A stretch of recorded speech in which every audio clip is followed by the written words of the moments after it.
सम्माननीय आर्य भद्र पुरुषों मातृशक्ति, मैंने कल आपके मध्य में मन को ठीक रखने के 3 साधन बताए थे। कौन कौन से बताए थे? बताओ, जल्दी से बताओ, फिर आगे बोलूंगा। हाँ, एक तो बताया, और बताओ जल्दी से। स्वाध्याय, एक और, बस इतनी सी बात भी याद नहीं रही। हाँ, ये है बात। इतनी छोटी बात भी याद नहीं रही तो बड़ी कैसे याद रही?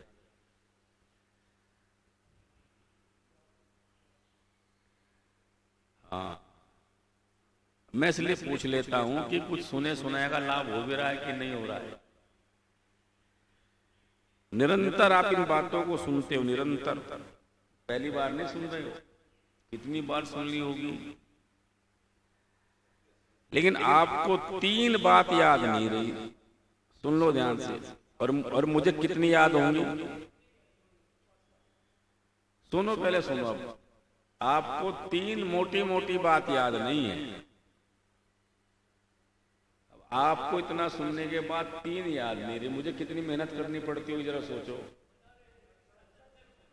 हाँ हाँ, और साधना, साधना। अब बात समझ में आ गई? मन को ठीक करने के 3 साधन: सत्संग, स्वाध्याय और बोलो साधना। ये मन जो है, ये 3 साधनों से उत्तम बनता है। पहला सत्संग है, दूसरा स्वाध्याय है, और तीसरी बोलो साधना है। इसलिए महर्षि पतंजलि ने कहा, योग से चित्त वृत्ति निरोध। चित्त की जो वृत्तियां हैं, मन की जो वृत्तियां हैं, उनको रोक लेना ही योग है। तो मन के संबंध में कहा, ये जो मन है हमारा, ये मन जागते हुए, सोते हुए, उठते हुए, बैठते हुए बहुत लंबी यात्रा करता है। इसलिए इसको चंचल कहा है। मन को क्या कहा है? बोलो, चंचल। मन बड़ा चंचल है। चंचल ही मन कृष्ण परमाथि बलवत दृढ़म। योगेश्वर कृष्ण भी गीता में कहते हैं, ये मन बड़ा चंचल है। हे अर्जुन, मन बहुत चंचल है। अर्जुन बोले, महाराज मन बहुत चंचल है, आप कहते हो मन को वश में करूं। हम तो मन के वश में, मन हमारे वश में नहीं हो रहा है। ये मन तो बहुत चंचल है, इसकी चंचलता मत पूछो। इसकी गति से ज्यादा गति किसी की बोलो नहीं है। गतिमान है, दौड़ता रहता है, ये असंभव को संभव करने में लगा रहता है। ऐसी सोचता है जिसके सिर पैर भी नहीं होते। कितनी ऊर्जा इसके भीतर, कितना सोचता है ये, लगातार उलझाए रखता है। इसको जहां लगना चाहिए वहां नहीं लगता। बस ये मेरा मन संकल्प तो कर रहा है, लेकिन वो संकल्प इसने अभी नहीं किया जो शिव है, कल्याणकारी संकल्प। मन के संकल्प तो हो रहे हैं, पर हे भगवान, मेरे जो संकल्प हैं वो कैसे हो? तन्मे मनः शिव संकल्पमस्तु। अच्छा, मन भागता रहता है, मन दौड़ता रहता है, मन गतिशील है, मन गति करता रहता है। कहां भागता है मन? बोले, मन सब दिशाओं में भागता, ऊपर और नीचे भागता है। जब आप संध्या करने बैठते हो तो संध्या में मनसा परिक्रमा के कितने मंत्र हैं जी? हैं? मनसा परिक्रमा के मंत्र बताओ कौन से? 6 मंत्र हैं। सुरेश जी ठीक बता रहे। कितने मंत्र हैं? 6। कौन कौन से? प्राची दिगग्नि रधिपति रसितो रक्षितादित्या ईशव से लगा करके और ऊर्ध्वा तक, ये 5 मंत्र हैं मनसा परिक्रमा के। अब मन साहब से का नाम क्यों दिया इनका? क्योंकि मन परिक्रमा करता रहता है। मन क्या करता रहता है बोलो? परिक्रमा। मन परिक्रमा में लगा है। तो वहां कहा कि ये कहीं भी परिक्रमा करे, जैसे माना मन पूरब दिशा की ओर भाग रहा है, तो क्या परमात्मा पूरब में नहीं है? परमात्मा पूरब में भी है। फिर ये मन दक्षिण की ओर भाग रहा है, क्या भगवान दक्षिण में नहीं है? जोर से बोलो, दक्षिण में भी है। फिर मन भागा पश्चिम की तरफ, क्या भगवान पश्चिम में नहीं है?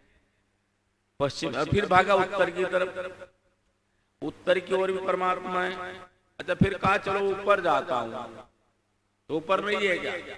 नीचे जाता हूं, नीचे भी है। अर्थात धूर्व उधर्व नीचे भी है। और तो ये सीधा अर्थ क्या बना मंत्रों का? हे मेरे मन कहीं भी भाग, तू कभी परमात्मा की दृष्टि से भाग नहीं सकता। तेरी कितनी भी गति तेज हो जाए, पर भगवान से ज्यादा गति तेरी हो नहीं सकती। तू जहां भी भागेगा परमात्मा वहां पहले से विद्यमान है। तू मेरे से भाग सकता है, दुनिया से भाग सकता है, भगवान से बोलो बताओ कैसे भागेगा मन? कहीं चला जाए, दुनिया के किसी तख्ते पर मन भाग जाए, सोते या जागते, क्या परमात्मा से भाग सकता है? तो सत्यनारायण जी सो गए। रोज आना सोना इनको कितने कह लो, पक्के हो गए।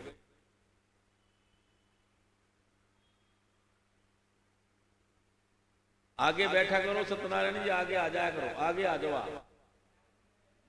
हैं ना ना आप आगे आओ, नहीं तो पीछे बैठे सोते हो आप, दिक्कत ही है। अच्छा बताओ सोते नहीं क्या? ईमानदार से बताना, सच बोलना। और सोते नहीं सोते, ईमानदार से बताओ, बोलो सत्यनारायण जी। आज तो बोलना पड़ेगा। फिर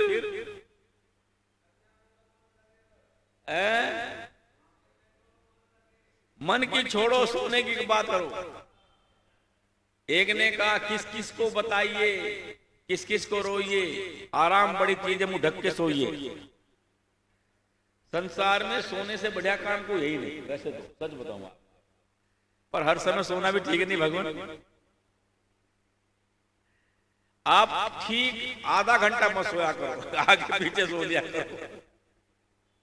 ऐसा नियम बनाओ कि मैं 8:45 से 9:15 तक बोलो जी नहीं सोऊंगा। ये संकल्प ले लो आज। 8:45 9:15 तक सत्यनारायण जी बोलो नहीं।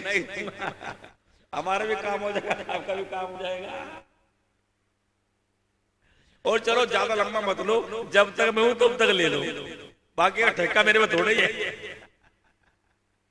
अगला उपदेशक आए तब वो आप पूर्ति कर लेना। यद जागृत हो दूरम उदेति, ये मन दूर तक भागता है जागते हुए, होते हुए भी। तो मन परिक्रमा करता है। पर याद रखना, मन कितने भी दूर भाग ले, ये बहुत मूल बात बता रहा हूं। भागे कहीं भी भागे, क्या भगवान से दूर भाग सकता है? भगवान वहां पहले से विद्यमान से, सबसे ज्यादा गति किसकी? परमात्मा की।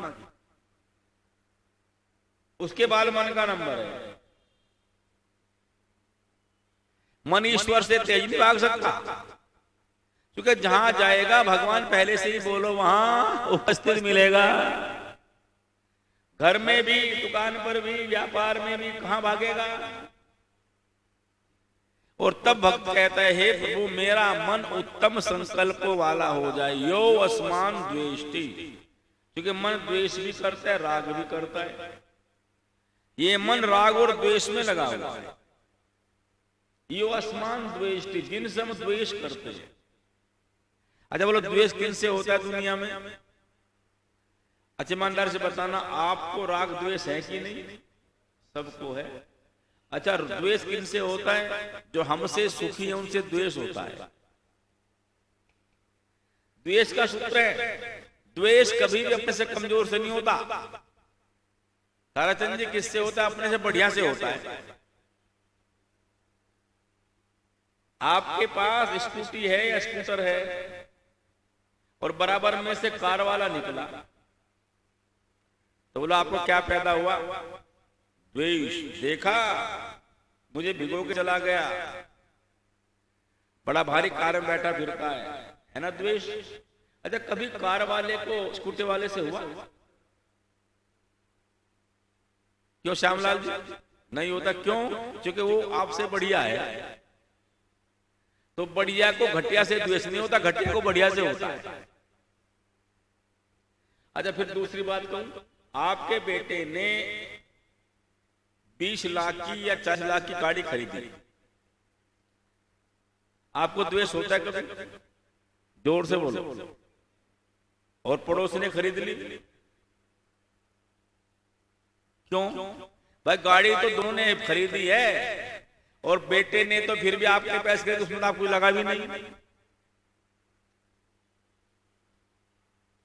क्यों ऐसा है? इसके पीछे एक कारण है, जिनको अपना मानते हैं उनकी बढ़ती देख करके द्वेष नहीं होता। जिनको अपना नहीं मानते, बोलो आहा, बेटी उन्नति करे प्रसन्नता, बेटी की ससुराल में उन्नति हो, बोलो प्रसन्नता, दामाद उन्नति करे प्रसन्नता, और पड़ोस उन्नति कर ले, पेट में जलन पैदा हो जाती है। हाय रे, इसके पास कहां से पैसा आया, हाय भगवान, ये तो कल तक ऐसा था, इसकी लॉटरी कहां लग गई, हे भगवान तूने इसको कैसे दे दिया। कितनी तड़प मनुष्य की, चीज उसके पास, दर्द अपना बढ़ा लिया। तो द्वेष कब होगा? जब आपके भीतर उसके प्रति अपनापन नहीं हो। राग और द्वेष में दोनों में यही है। अच्छा, राग की देखो, जिसको आप जानते नहीं, पहचानते नहीं, जिससे आपको मतलब नहीं, उसके घर में कोई ट्रेजेडी हो जाए, आपको दुख होता है? बोलो, आपका अटैचमेंट ही नहीं आपका। और जानने वाले घर में हो जाए तो थोड़ा दुख होता है, और अपने में हो जाए तो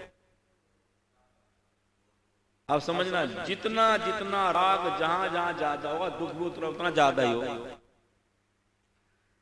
कितने लोग मरते हैं दुनिया में रोजाना, किसके लिए रोते हो आप? पर अंतर केवल ये है, राग क्या है? अपनों के लिए रोना राग है केवल। राग द्वेष रहित व्यक्ति दूसरे के लिए रोता है। जिसको आप जानते नहीं, उसकी पीड़ा यदि आपको अनुभव हो रही है, तो राग नहीं, वो आपका क्या है? वो करुणा का भाव है। अच्छा, मुझे बताओ, महर्षि दयानंद सरस्वती जी महाराज का कोई राग द्वेष था से? उनको वो बाल बच्चे थोड़ी थे। लेकिन वो तो रोए जब एक महिला ने, जिसको जानते नहीं, पहचानते नहीं, परिचय नहीं, पर वो भारत की स्त्री है, और उसने अपने बच्चे की नंगी लाश नदी में बहा दी, और लाश बहाने के बाद कफन उतार लिया। ऋषि ने उस दृश्य को देखा, दृश्य को देखकर इस दयानंद रो पड़े। अब मुझे बताओ, ये उनका राग है कि करुणा है? ये करुणा है, राग नहीं है। ये राग तो है जो हमारे भीतर है। हमें जिससे राग है उसके जाने पर दुख, जिससे राग नहीं उस जाने पर कोई दुख नहीं। ऐसे ही राग और द्वेष जो दोनों हैं, ये दोनों ही बंधन है मनुष्य के लिए, जीव के लिए। राग भी और बोलो द्वेष। तो द्वेष कब होता है? जो अपने से सुखी हैं, और यदि तब नहीं होता। इसका मतलब क्या है? जिनको हम अपना मान लेते हैं उनके प्रति द्वेष। जोर से बोलो। अब सीधा सिद्धांत निकला, यदि हम दुनिया के सब मनुष्यों को अपना मान लें, पड़ोसी को अपना मान लें, रिश्तेदार को अपना मान लें, मिलने वालों को अपना मान लें, तो बोलो क्या फिर हमें द्वेष होगा? तो इसलिए सूत्र दिया है कि सबको अपना मान लो। सब क्या मान लो? सबके प्रति वही भावना रखो, मित्र से चक्षुषा सर्वाणि भूतानि समुक्षंताम। वेद ने क्या कहा? मित्र से चक्षुषा, मित्र से मैंने मित्र की, चक्षुषा मैंने दृष्टि से, सर्वाणि भूतानि जितने प्राणी हैं, सर्वाणी भूतानि, सर्वाणी बहुवचन, भूतानि बहुवचन, सर्वाणी भूत, जितने प्राणी हैं, चींटी से हाथी तक, मनुष्य आदि सब, मित्र से चक्षुषा, सबको मित्र की दृष्टि से देखो। अच्छा मुझे बताओ, यदि हमारी दृष्टि मित्र की बन जाए तो फिर क्या द्वेष होगा? द्वेष रहित रहने का यही साधन है कि हमारी दृष्टि में सबके प्रति मित्र भाव हो जाए। ये मार्ग है अध्यात्म का, साधना का मार्ग है ये, मन को साधने का मार्ग है। पहला मार्ग क्या है कि सुखी व्यक्ति से मित्रता का भाव। बोलो क्या भाव? सुखी व्यक्ति से, आपके पड़ोस में कोई महिला सुखी है तो मानो ये मेरी अपनी है। किसी ने बढ़िया कपड़े खरीदे, बढ़िया मकान बनाए, मानो मैंने ही बनाया। अच्छा ऐसा होता नहीं होता, ऐसा कम होता है हमारे मन में, है ना? इसलिए एक ने कहा कि व्यक्ति अपने दुख से दुखी नहीं है, बोलो दूसरे के, आप बोलो बहनों माताओं, दूसरे के। अच्छा इसका इलाज किसी के पास है? मैं अपने दुख से दुखी ना होकर के फिर लोग जी के सुख से दुखी होता रहूं, इन पर क्या फर्क पड़ रहा है? मैं दुखी हो रहा हूं। मैं कब सुखी होऊंगा? जब इनके सुख से सुखी होना शुरू कर दूंगा। अच्छा मैं आपको एक बात बताऊं, इस मामले में बड़ा आनंद में रहता हूं, इस मामले में बड़ा आनंद में रहता हूं। जब मैं आपके घरों में जाता हूं और आपके बढ़िया सोफों पर बैठता हूं तो मुझे बड़ी खुशी होती है। किस बात खुशी होती है? आपके पास है तभी तो बैठा हूं। आप बढ़िया बढ़िया भोजन कराती हैं हमारी माताएं, बोलो आपके पास ना हो तो मैं खा लेता। इसलिए आपके सुख में मेरा सुख है तो मुझे खुश होना चाहिए, नहीं होना चाहिए? या आपसे ईर्ष्या करनी चाहिए? मैं तो प्रसन्न होता हूं आपको न देख। हाँ, जब आपका नुकसान होता है मुझे दुख होता है, आपकी हानि होती है मुझे बहुत पीड़ा होती है, चाहे जन हानि हो चाहे धन हानि हो। क्यों? इसलिए होती है मैं अपने लोगों का कल्याण चाहता हूं, अवनति बोलो नहीं चाहता। अपनों को उपदेश क्यों किया जा रहा है? आपको, आपकी उन्नति हो जाए, आपके चित्त की उन्नति हो, आपके धन की उन्नति हो, आपके परिवार की उन्नति हो, आपके मन की उन्नति। मुझे अभी तक, मैं जहां तक सोचता हूं, मुझे अभी तक ईर्ष्या नहीं इस बात को हुई कि किसके पास कितना और क्यों है। मैं जहां तक मेरे बारे में, और मेरी एक आदत और भी है, आपने अनुभव, क्योंकि मैं प्रशंसा बहुत करता हूं किसी की अच्छी चीज की। जैसा आपने कुछ, मैं प्रशंसा बहुत करूंगा, बहुत अच्छा किया आपने। क्यों? प्रशंसा करने से मैं तो प्रसन्न हुई, जिसने लिया वो बोलो क्या होगा? प्रसन्न होगा। इसलिए आपको बताऊं आनंद में रहने का, किसी की अच्छी वस्तु की प्रशंसा करना सीखो। पर कुछ लोग तो अच्छाई में बुराई ढूंढने में लगे रहते हैं। कमी ढूंढो, कमी। कुर्ता बहुत बढ़िया नया, और जरा सा कहीं लग गया दाग तो दाग ही दिख रहा है, नया कुर्ता नहीं दिखता। इसे कहते छिद्राण वेषण, कमी ढूंढना। कमी ढूंढोगे तो कमी प्राप्त होगी, गुण ढूंढोगे तो गुण प्राप्त होगा। आप यदि गुण लोगे, गुण की चर्चा करोगे तो क्या प्राप्त होगा? बोलो गुण। और अवगुण की चर्चा करोगे अवगुण प्राप्त होगा। आप किसी के अवगुणों की चर्चा मत करो, किस चर्चा करो? बोलो गुणों की चर्चा करो। तो उससे क्या प्राप्त होगा? गुण प्राप्त होगा। हम गुणों की चर्चा में समय नहीं लगाते, अवगुणों की चर्चा में समय लगाते। कभी कभी तो गुणों का अवगुण बताते हैं। गुण को बोलो, जैसे कोई व्यक्ति संध्या उपासना करता है तो वो उसका गुण है कि नहीं? बड़ा भारी भगत बना फिरता है, क्या कहेंगे? बड़ा भारी, देखो कितना अपना भगत बना फिरता है, बड़ा भारी। आप भगत कहीं से चल के, ये क्या है? बोलो गुणों में भी अवगुण देखना। आपने किसी को दान दे, बड़ा भारी दानी बना फिरता है, पाप की कमाई करके दान देता फिरता है। ये क्या है? गुणों में अवगुण, छिद्राण वेषण। अरे तू तो कुछ भी नहीं करता। अवगुण देखते। एक व्यक्ति छत पर बैठे, एक व्यक्ति नहीं, वो चारपाई पर बैठे संध्या कर रहे, चारपाई पर। दूसरे ने पूछा संध्या कर रहे? बोले हाँ संध्या कर रहा हूं। चारपाई पर करते? बोले हाँ। बोले चारपाई पर संध्या नहीं करनी चाहिए। बोलो कहाँ करनी चाहिए? नीचे बैठ करनी चाहिए। बोली आप कहाँ करते? बोले मैं तो कहीं भी नहीं करता। अपने आप कहीं नहीं करते हो, 4 मिनट करते हो, उसे रोक रहा है। यज्ञ को ऐसे नहीं ऐसे करना चाहिए। बोले आप? बोले मैं तो कभी भी नहीं करता। कर तो रहा कम से कम। छिदनान्वेषण, दूसरे की कमियों को ढूंढने में लगे हो, अपनी कभी देखी नहीं। तो ईर्षा तब आपकी दूर होगी जब आपके अंदर एक गुण है, मित्रस्य सर्वाणि भूतानि समीक्षन्ताम्। ये सूत्र है वेद का।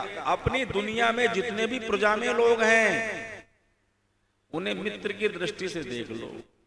अपना है, ये अपनापन है इसके भीतर।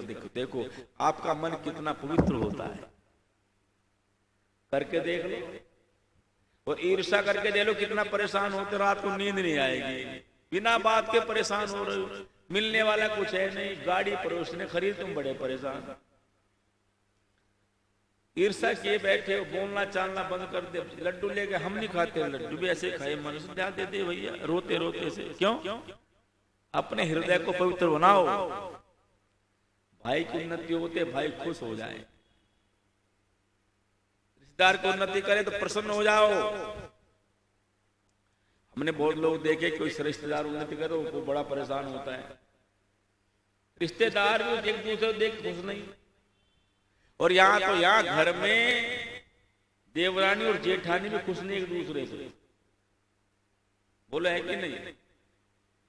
देवरानी बढ़िया साड़ी ले आई, माइक के सूट ले आई तो जेठानी के फूले हुए हैं। और जेठानी ले आई तो कैसे सुखी रहोगे? अपनी बहनों से द्वेष किए बैठे हो। एक बहन में बड़ा घर मिल जाए, कोई छोटा मिल जाए, दोनों द्वेष किए बैठी, इसको इतना बड़ा घर, मुझे कुछ भी नहीं। एक बेटी की शादी बहुत दिन पहले हो गई, तब पिता का कमजोरी थी तो कम दहेज दिया, अब ज्यादा दे दिया, उसको इतना दे दिया, मुझे इतना नहीं दिया। भगवान से प्रार्थना कर। इसलिए ये जो छोटी छोटी बातों पर तुम ईर्ष्या रखते हो, तुम्हारा मन कैसे है? जरा जरा सी बात पर भिड़ पड़ते हो, जरा जरा सी बात पर गुस्सा हो जाते हो। तो चित्त को ठीक रखने का उपाय ये है, मन को रखने का, कि हम क्या करें। बोले पहला सूत्र है सुखी व्यक्ति से मित्रता का। मैत्री करुणा मुदित उपेक्षाणाम सुख दुख पुण्य पुण्य विषयाणाम भावना चित्त प्रसादन। चित्त की प्रशंसा के लिए पहला ही सूत्र है सुखी व्यक्ति के प्रति मित्रता का।